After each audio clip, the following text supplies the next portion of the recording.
आगे बात करते हैं मोहनजोदड़ो की। मोहनजोदड़ो का शाब्दिक अर्थ होता है मुर्दों का टीला। टीले की खोज, मोहनजोदड़ो की खोज की गई रखालदास बनर्जी।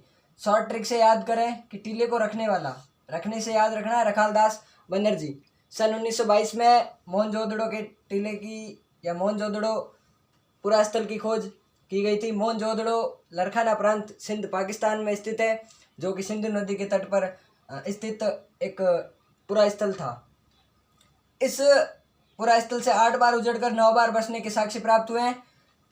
सबसे बड़ी यहाँ पर एक चीज सार्वजनिक इमारत प्राप्त हुई है, जो कि हड़प्पा सभ्यता में जैसे अनागार प्राप्त हुआ, तो यहाँ पर सार्वजनिक इमारत की प्राप्ति हुई है, जो कि स्नानागार के रूप में, जो एक सामूहिक स्नानागार के रूप में था, जो कि गहरा तो 8 फीट था, लंबाई उसकी 39 फीट, चौड़ाई 23 फीट, तथा इस स्नानागार का उपयोग धार्मिक आयोजन या धार्मिक पर्वों पर किया जाता था। इस सामूहिक स्नानागार को मार्शल महोदय ने ग्रेट बाथ या विराट वस्तु की संज्ञा दी और तत्कालिक विश्व का आश्चर्यजनक निर्माण था, जो कि मोहनजोदड़ो के सार्वजनिक स्नानागार से प्राप्त हुआ। जल संग्रहण के साक्ष्य प्राप्त होंगे। अगर इतना बड़ा सामूहिक स्नानागार होगा तो जल संग्रहण के साक्ष्य उनके टैंकों में वाकई होंगे ही होंगे। इसलिए सामूहिक स्नानागार को मार्शल महोदय ने ग्रेट बाथ विराट वस्तु की संज्ञा दी थी। तात्कालिक विश्व का आश्चर्यजनक निर्माण सामूहिक स्नानागार को कहा जाता है। प्रश्न बन सकता है कि किसके द्वारा ग्रेट बाथ या विराट वस्तु की संज्ञा दी गई थी।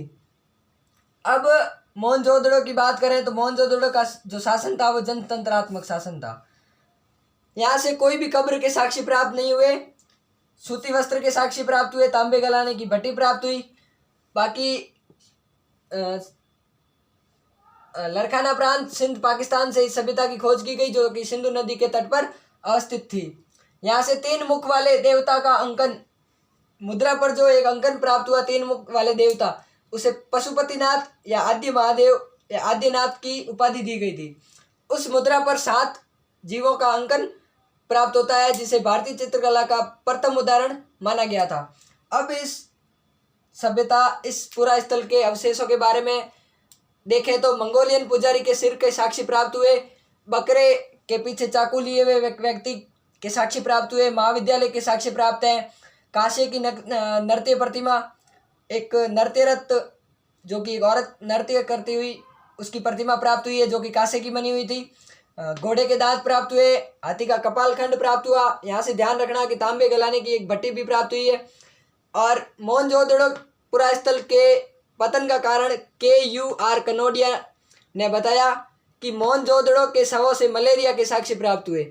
मलेरिया जो कि महामारी थी, तो इसलिए पतन का जो कारण बताया वह महामारी बताया गया। अब अंतिम चरण की बात करते हैं। संपूर्ण सैंधव सभ्यता के अन्य महत्वपूर्ण तथ्य क्या थे। कुणाल ने मीठी शराब बनाई थी कहाँ में, हरियाणा में। कुणाल को याद रखेंगे हरियाणा से चांदी के 2 मुकुट प्राप्त हुए हैं। भराना जो वो भी हरियाणा में स्थित है, जहाँ से स्वर्ण आभूषण की प्राप्ति हुई है।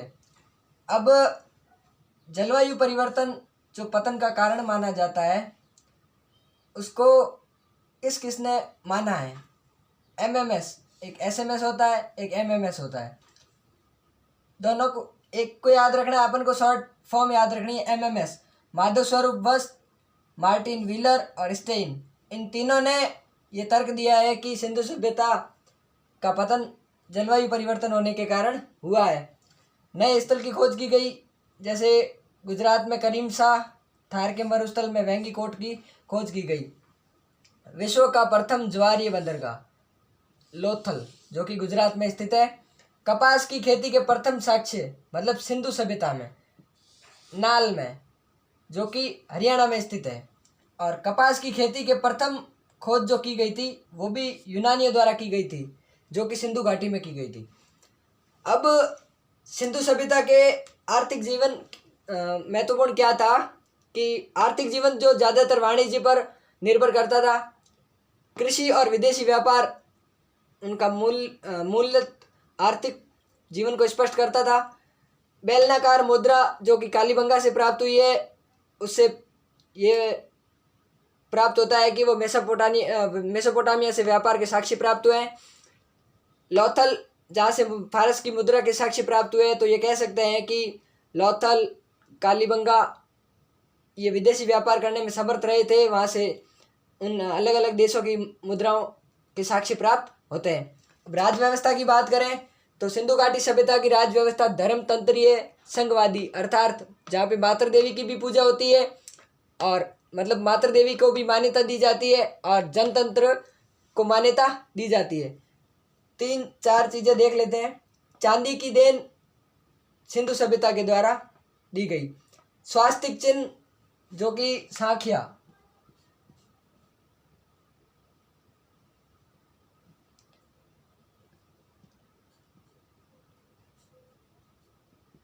ऐसा चिन्ह होता है जो हड़प्पा की देन है। लिंग और योनि की पूजा सिंधु सभ्यता में की जाती थी। हड़प्पा सभ्यता में कोई भी स्पष्ट मंदिर का उल्लेख नहीं प्राप्त होता है। अब आगे देखते हैं कौन कौन सी वस्तुएं कहाँ कहाँ से आयातित की जाती थी। टिन जो कि ईरान और अफगान से आयातित की जाती थी। चांदी ईरान और अफगान, सोना अफगान, कर्नाटक मतलब दक्षिण कर्नाटक, दक्षिण भारत में कर्नाटक, बलूचिस्तान। तांबा खेतड़ी जो कि झुंझुनू, बलूचिस्तान, सैलखड़ी राजस्थान, गुजरात और बलूचिस्तान। एक बार वापस देख लेते हैं। अंतिम बार सिंधु सभ्यता का अंतिम चरण। महत्वपूर्ण तथ्य इनमें से प्रश्न बनने योग्य यह है कि चांदी के 2 मुकुट के साक्ष्य कहाँ से प्राप्त हुए? कुनाल, हरियाणा से। स्वर्ण आभूषण के साक्ष्य कहाँ से प्राप्त हुए? भराणा जो कि हरियाणा से मिलते हैं। जलवायु परिवर्तन कारण 3 लोगों ने समर्थन बताया कि पतन का कारण जलवायु परिवर्तन हो सकता है। MMS माधुस्वरूप वत्स, मार्टिन व्हीलर और स्टेइन, इन तीनों ने बताया कि इस सभ्यता के पतन का कारण जलवायु परिवर्तन हो सकता है।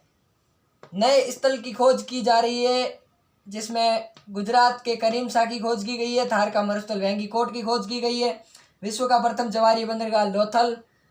कपास की खेती के साक्ष्य नाल से प्राप्त होते हैं जो कि हरियाणा में है। प्रथम कपास की खोज यूनानियों द्वारा की गई थी। प्रथम कपास की खेती के साक्ष्य नाल से। ये थी सिंधु सभ्यता जो आज समाप्ति पर है।